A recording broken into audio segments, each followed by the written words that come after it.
Manœuvres actives pour peau atone. Vous allez devoir les réaliser quand vous êtes face à une peau mature qui a un relâchement cutané. Donc le relâchement cutané se fait essentiellement au niveau de l'ovale du visage et des joues. Donc ce sont ces zones-là que l'on va venir travailler. Donc on va commencer par les foulages.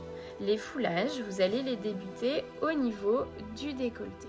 Donc le décolleté, on va travailler pulpe de l'index et du majeur et on va effectuer des mouvements circulaires de droite à gauche ou de gauche à droite, suivant si vous êtes droitière ou gauchère, et on pense à bien tenir les tissus avec l'autre main et on va réaliser les mouvements circulaires entre l'index et le majeur de l'autre main. Donc 3 fois chaque trajet. On fait attention quand on arrive au niveau du cou à ne pas appuyer trop fort sur la trachée.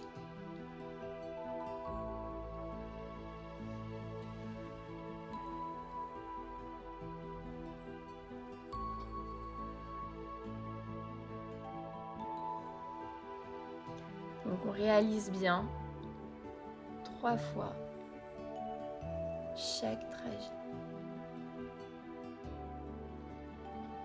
Donc le but de ces manœuvres est d'activer la microcirculation sanguine, de relancer les échanges et surtout de dynamiser, de tonifier les tissus.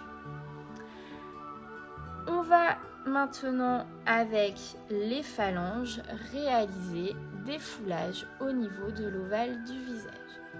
Donc on vient placer les mains jointes avec les phalanges, on va travailler sous la mandibule. Donc il faut que ce soit quand même un petit peu dynamique, mais on fait attention à ne pas traumatiser la peau. On va ensuite venir effectuer les foulages juste sous l'os de la pommette. Donc toujours on part du centre, bon, là on part bien de l'os de la pommette et on va jusque vers les oreilles, en direction des oreilles.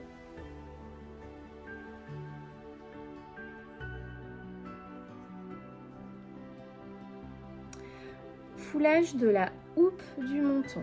On va effectuer des mouvements circulaires avec les pouces en alternatif. Un coup à droite, puis à gauche. On prend appui avec le reste des doigts au niveau du menton, sous le dessous du menton.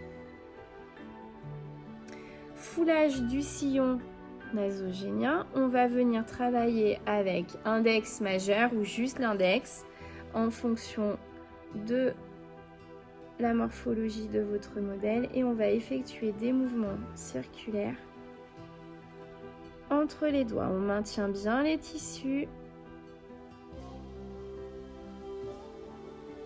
et on lisse.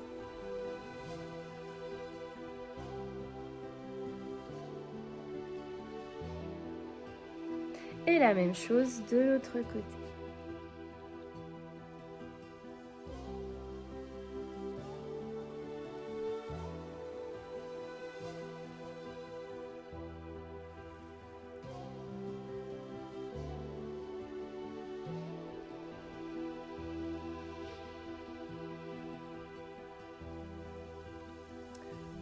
Ensuite, au niveau du pyramidal. Donc on peut le faire avec la pulpe des index ou sinon vous pouvez le faire aussi avec vos pouces. Vous voyez ce qui est le plus pratique pour vous. Maintenant les battages. Les battages, on va venir travailler au niveau de l'ovale du visage, du sillon nasogénien et des joues. On va venir effectuer des mouvements de moulin avec le plat des mains. On est bien travaillé avec la tranche des mains et on va passer d'un côté à l'autre. Il faut que le poignet soit souple et que les mains tournent l'une autour de l'autre. Vous devez vraiment avoir ce mouvement-là. Donc au niveau de l'ovale du visage et au niveau de la joue.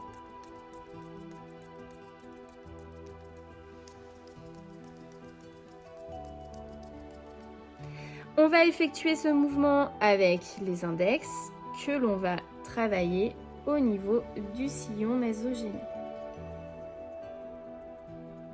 D'un côté, puis de l'autre.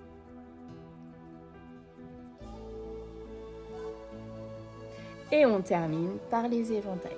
Pour les éventails, vous venez placer vos mains au niveau de l'ovale du visage, vos avant-bras sur la table. Donc vous devez vous prendre appui sur vos jambes et vous allez décoller légèrement les mains, toujours vos éminences qui sont collées au niveau de l'ovale du visage. Là, ça ne bouge pas, mais par contre, vous allez venir travailler au niveau de l'ovale du visage. Donc, on fait bien glisser les doigts les uns après les autres et on va venir stimuler l'ovale du visage pour lui apporter tonicité et fermeté. Les manœuvres pour peau atone sont terminées. Vous pouvez les coupler dans le cas d'une peau mature, atone et ridée avec les manœuvres spécifiques, les manœuvres actives anti-rides.